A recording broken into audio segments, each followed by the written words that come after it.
Queridos irmãos, sejam bem-vindos em mais um Dia a Dia com Deus. Muito bom dia a todos que estão me vendo. Vamos falar um pouco hoje sobre a doutrina da encarnação de Cristo. Você sabe que Cristo nem sempre teve um corpo. Estava na eternidade, em perfeita harmonia com o Pai e com o Espírito Santo.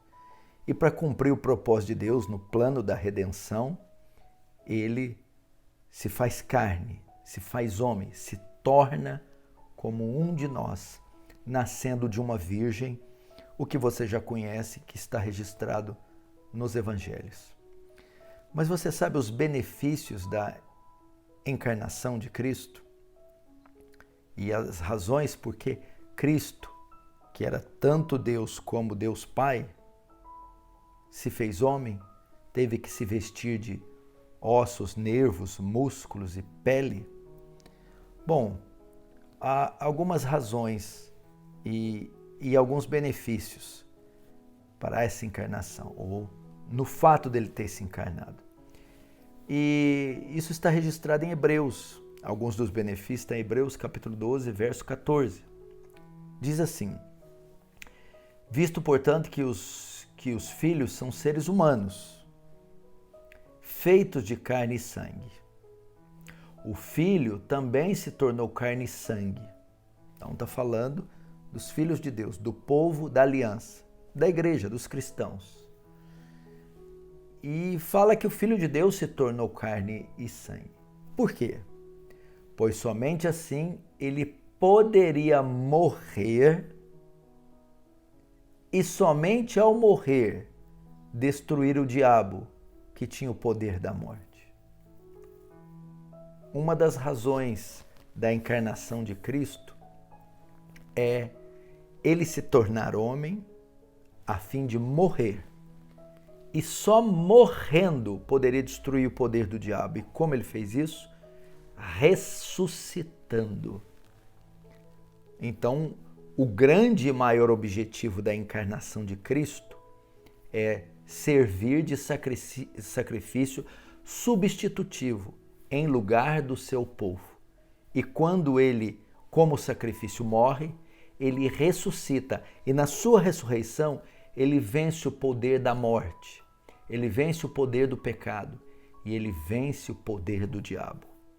Isso só pode ser possível na sua encarnação. É o que está no verso 15. Só dessa maneira, que maneira? Ele se encarnando, morrendo e ressuscitando. Ele libertaria aqueles que durante toda a vida estiveram escravizados pelo medo da morte, ou da condenação, ou de permanecer eternamente mortos. Agora veja só o verso 17. A encarnação de Cristo, Cristo se tornar homem, não trouxe benefícios só para a eternidade, mas também para essa vida. O verso 17 diz: portanto, era necessário que ele, Cristo, se tornasse semelhante a seus irmãos, eu e você, a igreja. Ele se tornou semelhante a nós. E isso era necessário. Por quê? Ele se tornar semelhante aos seus irmãos em todos os aspectos. Em todos os sentidos, Cristo foi como nós, só com exceção ao pecado. De modo que pudesse ser misericordioso. O que é ser misericordioso? É poder usar de misericórdia. Uma das razões por que Cristo se tornou homem em todos os aspectos como um de nós é para ser misericordioso, para usar de misericórdia com os homens, comigo e com você. Agora, sendo homem, tendo recebido um corpo, ele pode ser misericordioso conosco. Mas como ele pode ser misericordioso? Os versos 18 completa. Uma vez que ele próprio passou por sofrimento e tentação, é capaz de ajudar aqueles que são tentados.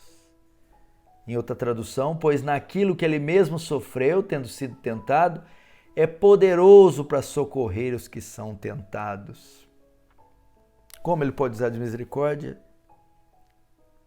Socorrendo você nas suas aflições, nas suas dores, nos seus medos, nas suas tentações. Porque ele, sendo homem como você, passou por tudo que você passa. Sabe com precisão o que você está sentindo. Como homem sentiu medo, sentiu solidão, tristeza, foi tentado ao pecado, foi oprimido, perseguido, ameaçado. Passou por tudo que um corpo humano passa, que um coração humano passa, que o sentimento humano passa. Sofreu aflições, perseguições, tribulações, provações e tentações do seu grau máximo.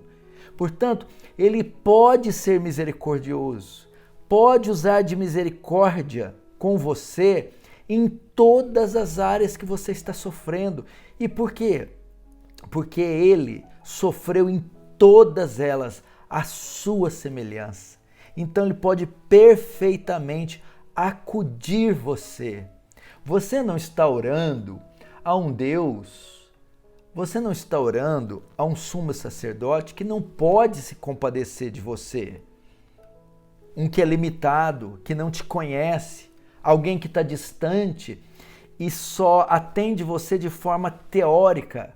Não, esse pode te ajudar de fato e de verdade, porque ele viveu tudo que você vive, porque ele passou por tudo que você passa. Ele sangrou, ele chorou, ele sentiu fome, frio, calor, tristeza, medo.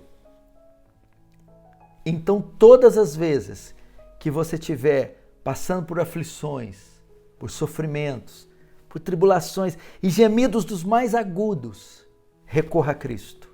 Ele conhece a linguagem da dor, ele conhece a linguagem do sofrimento, ele conhece a linguagem da angústia. Ele uma vez se vestiu de pele, nervos, músculos, ossos, carne, como você, e passou por todas as tentações que você passou e não cedeu a nenhuma delas. Saiu vitorioso, por isso pode se compadecer de você em todas elas. Lembre-se disso. Você tem um sumo sacerdote que pode se compadecer de você de fato e de verdade. Deus te abençoe, tenha um excelente dia. Não se esqueça de se inscrever no canal, de compartilhar a mensagem com seus contatos e ativar as notificações. Tenha um excelente dia.